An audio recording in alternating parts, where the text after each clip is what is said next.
Let's finish here with this next excerpt, which gives us another grand picture.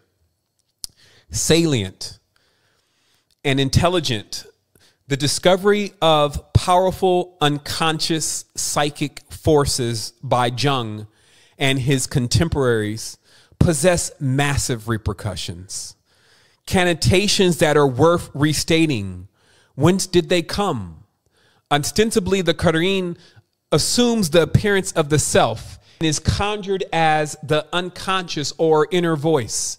In his memories, Jung reported that he would often converse with his own daemon, an angelic being, which he named Philemon, from the Greek lexicon affectionate, a derivative of philema, a kiss. Epistemic, the intimation is of philos, loving, and is an allusion to philosophy, the lovers of wisdom. Jung's epithet Philemon, affectionate, combines the idea of philia, friendship, and philos, a friend, literally one who loves. A compound pun. Philemon translates approximately as a hidden friend and a clever anagram. The psychologist Jung, by naming the entity Philemon, affectionate, made the following clear inferences. Philemon was his friend. Philemon was his friend. The being was hidden from sight. It conveyed great wisdom akin to the philosophical tradition. Speaking with Anelia Jaffe, has close friends and colleagues about his daemon, Jung recalled, Philemon was simply a superior knowledge, and he taught me psychological objectivity and the activity of the soul. Okay?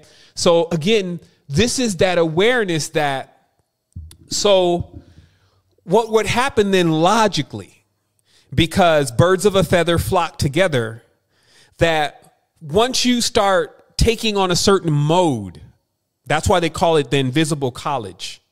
Once you start taking on the mode of being inspired by vast consciousness, deeper levels of clarity. Make sure everything's going on right over there. Here's some now noises over there. 1 second. Okay, I guess they're partying over there. Excuse me. They love to get me live over here. So basically what I'm saying is that when you put yourself into a position of being a receptor of higher states of consciousness, that wavelength itself is always open to inspiration. What's literally being expressed here is that you have your guardian, because when you say your guardian, it almost seems like, we kind of think of these movies where, you got this big buff person standing at the door, or, this huge angel or dragon or whatever, it doesn't say anything and it's just there guarding you, right? And that's just all, that's fairy tales. We're talking about that. It's saying that your guardian was like your friend, that it was an affectionate connection and a friendship that was developed between you and an aspect of yourself that was more aware of everything that was going on because it was tied into the same wavelength that all they acknowledge exist in the first place. And that's what I was saying. So this remote control vehicle that we're talking about is the one that actually contains all the data. So it's almost like when you're in the pod does not contain everything on the ship. It's kind of like the difference between my laptop and my desktop. It's like I could do things on my laptop or more or less my iPad. That's a better example. My difference between my iPad versus the desktop. There's a cutoff point where now I got to get back on the desktop to do all this, like all the camera hookup and all this kind of stuff. So it's like your remote being is the one that is actually containing your baggage, if you may, all of your knowledge and all of your wisdom of all of the DNA and everything that you can think of. However, when you access that through remote control, if you are always dialing in, because just like you access the computer, That's why I said it's something like an artificial intelligence, something like a grouping system, because when you access the system, you can access certain slivers of the data set that are on lower vibratory frequency, and you can constantly have a tie-in to that specific channel. And then that could be coming across your mind as, I don't look good anymore. I don't feel well today. And so basically you can open up a channel or a wavelength inside of your consciousness, because this is the actual equipment that you're already installed with. But if you open up, and I think I mentioned that already before, so I'm repeating myself, if you open up the wrong channels, then you don't get this inspiration. You don't get this music and tones that now you create a beautiful song with. You don't get, you know, the deeper levels of revelation of this existing knowledge that's all around you and how you're shaped. You don't get those aha moments. You don't get any of that if you're not dialed into yourself properly. You'll get something, but you won't get that. So that's basically saying, or what I'm saying is that you have to tune yourself to be like what you want to be around. Because the same rules apply.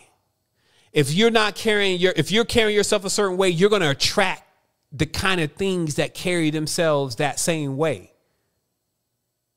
And so if you want the data set, if you may, of vast consciousness, you only need to tune into that.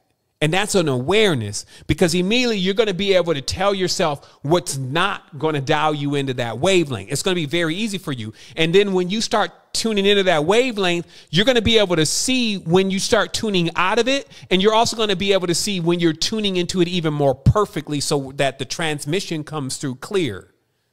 But that's the focus. The focus is the intention to actually know that you are remote controlling your data set, because you cannot roll around with everything. And that's why I was saying that the ship must be consisting of all of us, because that's how the ship is designed. It has all of the entire data set. That's why I was saying it's got folks acting crazy and doing stupid things, because it has the entire data set being held within all the units within it.